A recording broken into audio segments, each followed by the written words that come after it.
എല്ലാവർക്കും നമസ്കാരം. ഇന്ന് നേഷൻ ഫസ്റ്റിൽ നമ്മളോടൊപ്പം അതിഥിയായിട്ടുള്ളത് യുവമോർച്ച സംസ്ഥാന മീഡിയ സെൽ കൺവീനറും അതുപോലെ തന്നെ BJPയുടെ സ്റ്റേറ്റ് മീഡിയ പാനലിസ്റ്റുമായിട്ടുള്ള നന്ദു എസ് ആണ്. നമസ്കാരം സർ.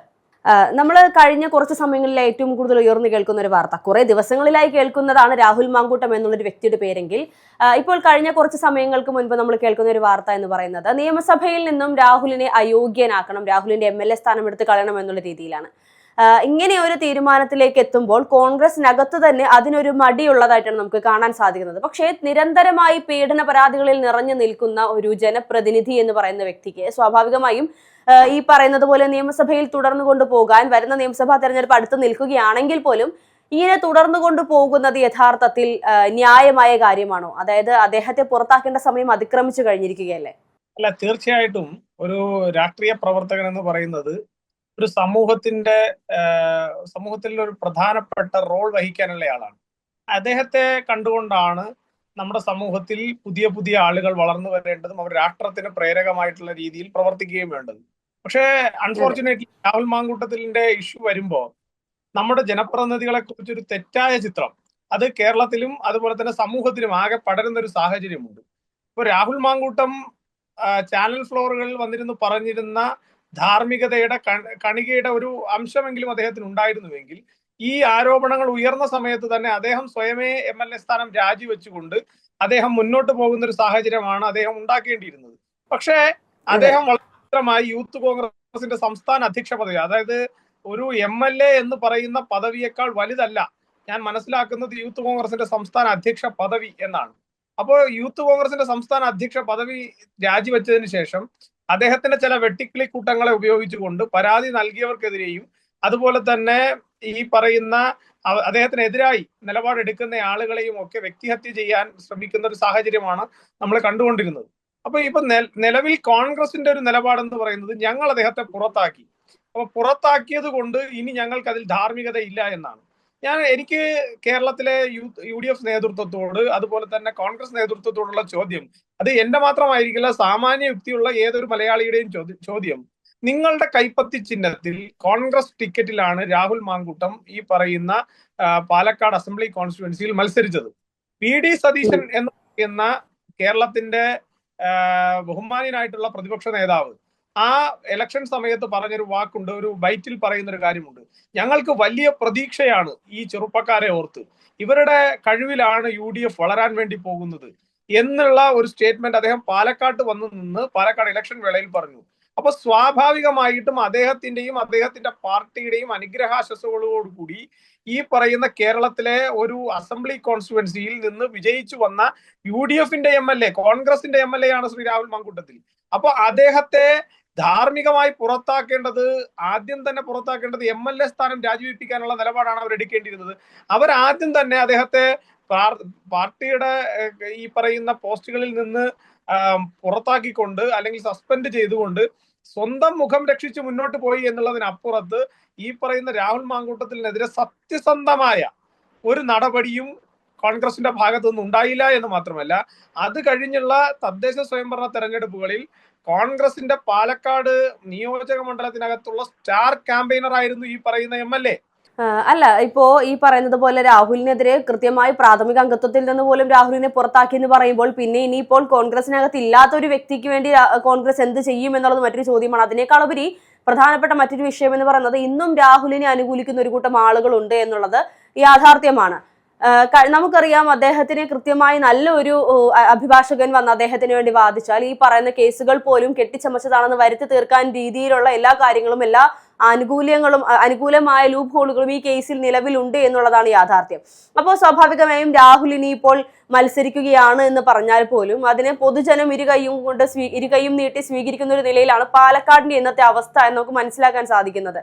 നമ്മൾ കണ്ടിരുന്നു പാലക്കാട് ഇത്തരത്തിൽ BJPയുടെ ഭാഗത്തുനിന്ന് വലിയ രീതിയിലുള്ള പ്രതിഷേധങ്ങളൊക്കെ ഒരു സമയത്തുണ്ടായിരുന്നെങ്കിലും പിന്നീട് BJP പോലും ഇതുമായി ബന്ധപ്പെട്ട് യാതൊരു രീതിയിലും പ്രതികരിക്കാതെ മാറി നിൽക്കുന്ന ഒരു അവസ്ഥയിലേക്ക് പോകുന്നത് നമ്മൾ കണ്ടിരുന്നു. ഇത് പാലക്കാടുള്ള ജനങ്ങൾക്ക് രാഹുലിനെ മതി എന്നുള്ള ബോധ്യം BJPക്ക് ഉണ്ടായത് കൊണ്ടാണോ ഇങ്ങനെ ഒരു ഒഴിഞ്ഞു മാറ്റൽ? അല്ല, അങ്ങനെയൊന്നുമല്ല. രാഹുൽ മാങ്കൂട്ടത്തിനെ അറസ്റ്റ് ചെയ്ത ദിവസം തന്നെ BJPയുടെ ഭാഗത്തുനിന്ന് വലിയ രീതിയിലുള്ള പ്രതിഷേധം BJP ആ വിഷയത്തിൽ ഉയർത്തിയിരുന്നു. അതുപോലെ തന്നെ രാഹുൽ മാങ്കൂട്ടം വിഷയം ആദ്യമായി വരുമ്പോ ആദ്യം അതിനെതിരെ സ്റ്റേറ്റ്മെന്റ് പറയുന്നത് പാലക്കാട്ടെ BJP-യുടെ ജില്ലാ അധ്യക്ഷനായിട്ടുള്ള ശ്രീ പ്രശാന്ത് ശിവനാണ്. അതുപോലെ തന്നെ തുടർ സമരങ്ങൾ നടത്തിയത് BJP ആണ്. പിന്നെ ഒരു ഘട്ടത്തിൽ LDF-ന്റെ ഭാഗത്ത് നിന്ന് ഈ പറയുന്ന രാഹുൽ മാങ്കൂട്ടത്തിലിന് എതിരായിട്ട് സമരം നടക്കുന്നു. പക്ഷെ കേരളത്തിലെ പോലീസ് സംവിധാനത്തിന്റെ അകമ്പടിയോടുകൂടി, അല്ലെങ്കിൽ കേരളത്തിലെ പോലീസ് സംവിധാനത്തിന്റെ മൗനാനുവാദത്തോടു കൂടിയാണ് അദ്ദേഹത്തെ പോലൊരു MLA, നമ്മളൊരു സാധാരണ ഇപ്പൊ നന്ദു മിസ്സിംഗ് ആയി അല്ലെങ്കിൽ ഹർഷ മിസ്സിംഗ് ആയി എന്ന് പറഞ്ഞാൽ കണ്ടെത്തുന്നതിന് പോലീസിന് ഒരുപാട് ബുദ്ധിമുട്ടുകൾ ഉണ്ടാവാം. പക്ഷേ പൊതുസമൂഹത്തിനകത്ത് ഒരു MLA-യെ കണ്ടെത്താൻ പോലും കെൽപ്പില്ലാത്ത പോലീസായി കേരളത്തിലെ പോലീസ് അധപ്പതിച്ചിട്ടുണ്ടെങ്കിൽ അത് രാഹുൽ മാങ്കൂട്ടത്തിൽ ഇവിടെ നിന്ന് അബ്സ്കൗണ്ടിങ് ആയതിനു ശേഷം രാഹുൽ മാങ്കൂട്ടത്തിന് ജാമ്യാപേക്ഷയിൽ തീർപ്പുണ്ടാകുന്നത് വരെ ഇദ്ദേഹത്തിന് കേരളത്തിനകത്ത് ഉണ്ട് എന്ന് പറയുന്നു, കേരളത്തിന് പുറത്താണെന്ന് പറയുന്നു, തമിഴ്നാട്ടിലാണെന്ന് പറയുന്നു, കർണാടകയിലാണെന്ന് പറയുന്നു. എന്നിട്ടും കേരള പോലീസിന് കൃത്യമായി ഇദ്ദേഹത്തെ കുറിച്ച് ഒരു ധാരണ ഉണ്ടായില്ല.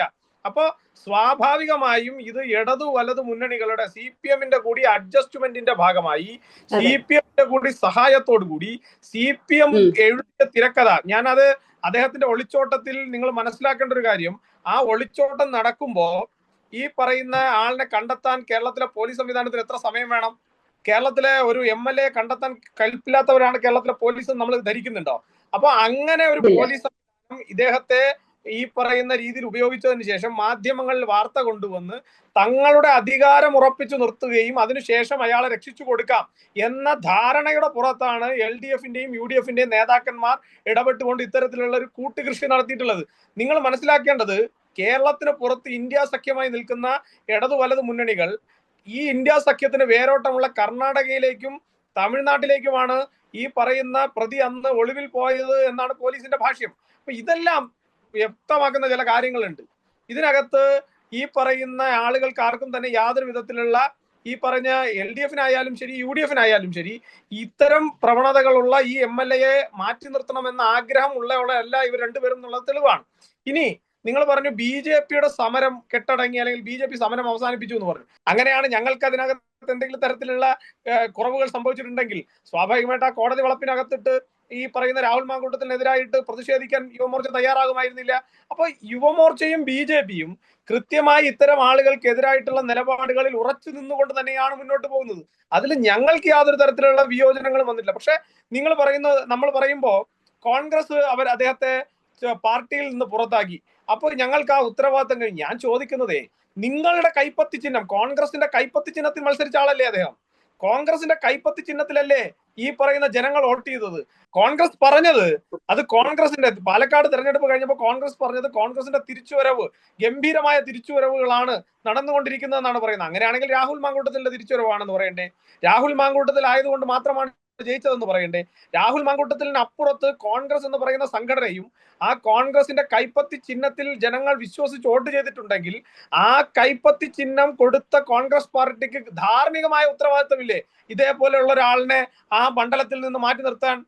അപ്പൊ അവിടുത്തെ ജനങ്ങളോട്, അവിടുത്തെ സ്ത്രീ ജനങ്ങളോട് എന്ത് ധാർമ്മികതയും എന്ത് ഉത്തരവാദിത്വമാണ് കേരളത്തിലെ ഈ പറയുന്ന കോൺഗ്രസ് എന്ന് പറയുന്ന സംഘടനയ്ക്കുള്ളത്? PD സതീശനെ പോലെയുള്ള ഒരാള്, അദ്ദേഹത്തിന് അദ്ദേഹം സ്ത്രീപക്ഷ നിലപാട് ഉയർത്തിപ്പിടിച്ചാണല്ലോ സംസാരിക്കുന്നത്. സ്ത്രീപക്ഷ നിലപാടത്തിന് വേണ്ടിയിട്ട് വാചാലമായി തന്നെയാണല്ലോ പ്രസംഗിക്കുന്നത്. അങ്ങനെ വാചാലമായി പ്രസംഗിക്കുന്ന ഈ പറയുന്ന VD സതീശന് ധാർമ്മികമായ ഉത്തരവാദിത്തം ഉണ്ടെങ്കിൽ അദ്ദേഹം ആദ്യം പറയേണ്ടത്, നീ യൂത്ത് കോൺഗ്രസ് സംസ്ഥാന പ്രസിഡന്റ് സ്ഥാനം അല്ല രാജിവെക്കേണ്ടത്. നീ ആദ്യം രാജിവെക്കേണ്ടത് ഈ പറയുന്ന കോൺഗ്രസ് പാർട്ടിയുടെ MLA സ്ഥാനമാണ് രാജിവെക്കേണ്ടത് എന്ന് പറയേണ്ട ധാർമ്മികമായ ഉത്തരവാദിത്തമുള്ള ആളല്ലേ പ്രതിപക്ഷ നേതാവ്? എന്തുകൊണ്ട് അദ്ദേഹം പറഞ്ഞില്ല? അപ്പൊ പ്രതിപക്ഷ നേതാവ് ഉൾപ്പെടെ, ഷാഫി പറമ്പിൽ ഉൾപ്പെടെ കേരളത്തിലെ KPCC-യുടെയും അതുപോലെ തന്നെ AICC-യുടെയും നേതാക്കന്മാരുടെ അനുഗ്രഹ ആശസ്സുകളോട് കൂടിയാണ് ഈ പറയുന്ന രാഹുൽ മാങ്കൂട്ടത്തിൽ എന്ന് പറയുന്ന ഈ MLA ഇന്ന് കേരളത്തിനകത്തും ഈ സംസ്ഥാനത്തിനകത്ത് ചുറ്റിക്കറങ്ങി നടക്കുന്നത്, നികുതി പണം ഉപയോഗിച്ച് ചുറ്റുന്നത് എന്നുള്ള കാര്യത്തിൽ ഒരു സംശയവും നിങ്ങൾക്ക് വേണ്ട. ഈ കോൺഗ്രസ് പാർട്ടിക്ക് യാതൊരു വിധത്തിലുള്ള നമ്മള് ചർച്ചകളിലൊക്കെ ഉരുത്തിരിഞ്ഞു വരുന്നതാണ്, അതൊക്കെ ദൂരീകരിക്കപ്പെടേണ്ടതാണ്. വടകരയിലെ ഒരു ഫ്ളാറ്റിലേക്ക് രണ്ടാമത്തെ അതിജീവിതയെ ക്ഷണിച്ചു എന്ന് പറഞ്ഞൊരു ഒരു കോട്ടുണ്ട്. ഈ വടകരയിലെ ഫ്ളാറ്റ് ആരുടെയാണെന്നുള്ള ചോദ്യം ചോദിച്ചപ്പോ അവിടുത്തെ MP ആയിട്ടുള്ള രാഹുലിന്റെ ഉറ്റ സുഹൃത്തായിട്ടുള്ള, രാഹുലിന്റെ പൊളിറ്റിക്കൽ ഗോഡ് ഫാദർ ആയിട്ടുള്ള ആള് പറഞ്ഞത്, KPCC-യുടെ വർക്കിംഗ് പ്രസിഡന്റ് ആയിട്ടുള്ള ആള് പറഞ്ഞത്, അത് നിങ്ങൾ അന്വേഷിച്ച് കണ്ടുപിടിക്കുന്നതാണ്. അദ്ദേഹത്തിന് ഉത്തരവാദിത്വമില്ലേ?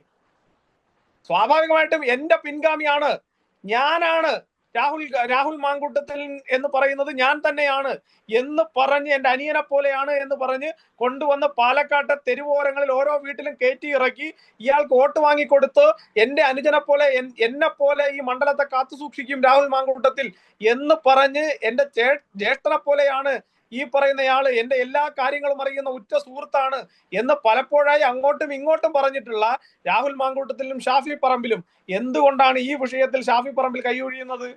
അപ്പൊ ഇതിനെല്ലാം പിന്നിൽ കൃത്യമായിട്ടുള്ള ഒരു ഗൂഢാലോചനയുണ്ട്. ഈ പെൺകുട്ടികൾക്ക് നീതി വാങ്ങിക്കൊടുക്കുകയോ ഈ പെൺകുട്ടികൾക്കൊപ്പം നിൽക്കുകയോ അല്ല ഈ പറയുന്ന കോൺഗ്രസിന്റെയും അതുപോലെ തന്നെ കോൺഗ്രസ് പാർട്ടിയുടെയും നിലപാട്. അവരുടെ നിലപാട് കേരളത്തിലെ ഇത്തരം ആളുകളെ, രാഹുൽ മാങ്കൂട്ടത്തിനെ പോലെയുള്ള ആളുകളെ അധികാരത്തിന് വേണ്ടി സംരക്ഷിച്ചു പിടിക്കുന്ന നിലപാടാണ് ഈ പറയുന്ന വി.ഡി. സതീശനും അതുപോലെ തന്നെ കോൺഗ്രസ് പാർട്ടിക്കും ഉള്ളത് എന്ന് ഈ ഒറ്റ വിഷയത്തിൽ നിന്ന് കേരളത്തിന്റെ പൊതുസമൂഹത്തിന് ബോധ്യമാവില്ലേ? അതെ, തീർച്ചയായിട്ടും. അതിനേക്കാൾ ഉപരി ഇപ്പോൾ നമ്മൾ ഷാഫി പറമ്പിന്റെ കാര്യം പറയുമ്പോൾ ഷാഫിക്ക് കിട്ടിയതിനേക്കാൾ എത്രയോ മടങ്ങ് വോട്ട് രാഹുലിന് കിട്ടി എന്നുള്ളത് ഏറെ ശ്രദ്ധിക്കേണ്ട ഒരു കാര്യം തന്നെയാണ്. ഇപ്പോൾ നമ്മൾ തുടക്കത്തിൽ ചോദിച്ചതുപോലെ ഈ പറയുന്ന രാഹുലിനെ അയോഗ്യനാക്കണം നിയമസഭയിൽ എന്നുള്ള ഇത്രയും സജീവമായ ചർച്ചകൾ വരുമ്പോഴും പല കോണുകളിൽ നിന്നും നമ്മൾ ഉയർന്നു കേൾക്കുന്ന ഒരു കാര്യം എന്ന് പറയുന്നത് 2026 നിയമസഭാ തെരഞ്ഞെടുപ്പിൽ രാഹുൽ സജീവമായി തന്നെ വരും, തിരിച്ചു വരും എന്നുള്ളതാണ്. ഈ വരുന്ന നിയമസഭാ തെരഞ്ഞെടുപ്പ് രാഹുലിന് വേണ്ടിയുള്ളതായിരിക്കുമോ? രാഹുലിന്റെ ഒരു രാഷ്ട്രീയ ഭാവി എന്തായിരിക്കും എന്നറിയാൻ വേണ്ടിയുള്ള ഒരു തെരഞ്ഞെടുപ്പായിരിക്കുമോ ഇനി വരുന്നത്? അല്ല, ഇതിനകത്ത് ഞാൻ അദ്ദേഹത്തിന്റെ രാഷ്ട്രീയ ഭാവി പ്രവചിക്കാനുള്ള ആളുമല്ല. അദ്ദേഹത്തിന്റെ രാഷ്ട്രീയ ഭാവിയെ കുറിച്ച് എനിക്ക് ആശങ്കയുമില്ല, പ്രതീക്ഷയുമില്ല. പക്ഷെ ഒരു കാര്യം പറയാം, ഇത്തവണ രാഹുൽ മാങ്കൂട്ടത്തിൽ വീണ്ടും കേരളത്തിൽ ഒരു സ്ഥാനാർത്ഥിയുടെ പരിവേഷത്തിൽ വരുന്നുണ്ട് എങ്കിൽ കേരളത്തിലെ സ്ത്രീജനങ്ങൾ, അമ്മമാർ, സഹോദരിമാർ, പെങ്ങന്മാർ, നിങ്ങൾ ആലോചിക്കേണ്ടത് ഒറ്റ കാര്യമേ ഉള്ളൂ. ഇത്തരം ആളുകളെ പ്രൊജക്ട് ചെയ്തുകൊണ്ടാണ്, ഇത്തരം സ്ത്രീ പീഡകന്മാരെ, ഇത്തരം ഗർഭചിത്രത്തിന് നേതൃത്വം കൊടുക്കുന്ന ആളുകളെ പ്രൊജക്ട് ചെയ്തുകൊണ്ടാണ് UDF തിരിച്ചു വരുമെന്ന മുദ്രാവാക്യം ഉയർത്തിക്കൊണ്ട് വി.ഡി. സതീശന്റെ നേതൃത്വത്തിലുള്ള ആളുകൾ വരുന്നത് എന്ന് കൃത്യമായ ബോധ്യം കേരളത്തിന്റെ പൊതുസമൂഹത്തിന്റെ മുന്നിൽ ഉണ്ടാകും. കേരളത്തിലെ സ്ത്രീ പീഡകന്മാരുടെ ഏജൻസിയായി ഈ പറയുന്ന UDF മാറി എന്നുള്ളതിന്റെ ഏറ്റവും വലിയ തെളിവായിരിക്കും ഈ തെരഞ്ഞെടുപ്പിൽ രാഹുൽ മാങ്കൂട്ടത്തിനെ പോലെയുള്ള ഒരു സ്ത്രീ പീഡകന് സീറ്റ് കൊടുക്കാനും അദ്ദേഹത്തെ പിന്തുണയ്ക്കും. ഇനിയിപ്പോ നാളെ ഒരു വിചിത്രവാദം കൊണ്ടുവരും, വേണമെങ്കിൽ രാഹുൽ മാങ്കൂട്ടത്തിൽ സ്വതന്ത്ര സ്ഥാനാർത്ഥിയാവും. ആ സ്വതന്ത്ര സ്ഥാനാർത്ഥിക്കെതിരെ ഏതെങ്കിലും ഒരു ഘടകകക്ഷിക്ക് കോൺഗ്രസ് സീറ്റ് കൊടുക്കും. എന്നിട്ട് കോൺഗ്രസിന്റെ മുഴുവൻ മിഷണറി രാഹുൽ മാങ്കൂട്ടത്തിന് വേണ്ടി വർക്ക് ചെയ്യും. ഇപ്പോൾ കാണുന്നത് അങ്ങനെയാണ്. പുറത്താക്കിയതിനു ശേഷവും രാഹുൽ മാങ്കൂട്ടത്തിന് വേണ്ടിയിട്ട് ഏറ്റവും നല്ല പണിയെടുക്കുന്നത് അവിടുത്തെ DCCയുടെ പ്രസിഡന്റാണ്. DCCയുടെ ഭാരവാഹികൾ മുഴുവൻ രാഹുൽ മാങ്കൂട്ടത്തിൽ ഭരണത്തിലാണ് ആദ്യം പോകുന്നത്. രാഹുൽ മാങ്കൂട്ടത്തിനെ പ്രത്യക്ഷമായും പരോക്ഷമായും KPCCയുടെയും അതുപോലെ തന്നെ കോൺഗ്രസ് പാർട്ടിയുടെയും സംരക്ഷണമുണ്ട്. ആ സംരക്ഷണ കവചത്തിൽ നിർത്തിക്കൊണ്ട് ഇത്തരം ആളുകളെ വീണ്ടും കേരളത്തിന്റെ പൊതുസമൂഹത്തിന്റെ ബാധ്യതയിലേക്ക് കൊണ്ടുവരാൻ, കേരളത്തിന്റെ പൊതുസമൂഹത്തിന്റെ തലയിലേക്ക് കെട്ടിവെക്കാൻ കൊണ്ടുവന്നാൽ കോൺഗ്രസിനെ രാഷ്ട്രീയമായും ജനാധിപത്യപരമായും തടയാനുള്ള കെൽപ്പ് ഭാരതീയ ജനതാ പാർട്ടിക്ക് മാത്രമേ ഉള്ളൂ. ആ നിലപാടിൽ ഞങ്ങൾ ഉറച്ചു നിൽക്കും. അവരോട് ഉള്ള പോരാട്ടം കേരളത്തിലെ ആബാലവൃദ്ധം ജനങ്ങളെ, കേരളത്തിലെ ജനാധിപത്യ വിശ്വാസികളെ ഞങ്ങൾ ആ പോരാട്ടത്തിന് നേതൃത്വം കൊടുക്കും. ആ പോരാട്ടത്തിൽ UDFന്റെ ഈ നീലക്കുറുക്കന്റെ നീല നിറം ഒലിച്ചു പോകുന്നത് കേരളത്തിലെ പൊതുസമൂഹത്തിന് കാണാൻ വേണ്ടി സാധിക്കും എന്നുള്ളതാണ് എന്റെ പ്രതീക്ഷ. ഒരു കാരണവശാലും ഇത്തരം ആളുകളെ പ്രോത്സാഹിപ്പിക്കുന്ന നിലപാട് ആരും തന്നെ സ്വീകരിക്കാൻ പാടില്ല. ഒരാളല്ല, കോൺഗ്രസ് പാർട്ടിയോ CPM ഓ BJP ഒരു പാർട്ടിയും സ്വീകരിക്കാൻ പാടില്ല. ഇത്തരം ആളുകളെ തിരസ്കരിച്ചുകൊണ്ട്, ഇത്തരം ആളുകളെ മാറ്റി നിർത്തിക്കൊണ്ട്, ഇത്തരം ആളുകൾക്കുള്ളിൽ ഉണ്ടായിട്ടുള്ള ഇത്തരം അന്തർചിത്രങ്ങളെ മാറ്റി നിർത്തിക്കൊണ്ട് മുന്നോട്ട് പോകുന്ന ഒരു രാഷ്ട്രീയ നിലപാട് സ്വീകരിക്കാൻ ഇച്ഛാശക്തിയുള്ള ഒരു പാർട്ടിയായി കോൺഗ്രസ് പാർട്ടി മാറണം എന്നുള്ളതാണ് ഞങ്ങളുടെ നിലപാട്. അങ്ങനെ അല്ലെങ്കിൽ അതിനെ കൃത്യമായി തന്നെ പ്രതിരോധിക്കും. അതെ, അപ്പോ ഇനിയിപ്പോ രാഹുലിന്റെ കാര്യത്തിൽ കോൺഗ്രസിന് എന്ത് തീരുമാനമാണ് എടുക്കാൻ പോകുന്നത് എന്നുള്ളത് വരുന്ന മണിക്കൂറുകളിൽ അല്ലെങ്കിൽ വരുന്ന ദിവസങ്ങളിൽ നമുക്ക് അറിയാൻ സാധിക്കുമെന്നുള്ളതാണ്. അടുത്ത ദിവസങ്ങളിൽ സ്വാഭാവികമായും സ്ഥാനാർത്ഥി പട്ടികകൾ കോൺഗ്രസിന്റെ ഭാഗത്ത് നിന്ന് പുറത്തുവിടുമ്പോൾ അതിൽ രാഹുൽ മാങ്കൂട്ടത്തിന്റെ പേര് പാലക്കാടോ മറ്റേതെങ്കിലും മണ്ഡലത്തിലോ ഉണ്ടോ എന്നുള്ളത് നമുക്ക് കാത്തിരുന്ന് കാണേണ്ട കാര്യം തന്നെയാണ്. എന്തായാലും ചർച്ചയിൽ പങ്കെടുത്തതിന് നന്ദി. Thank you so much.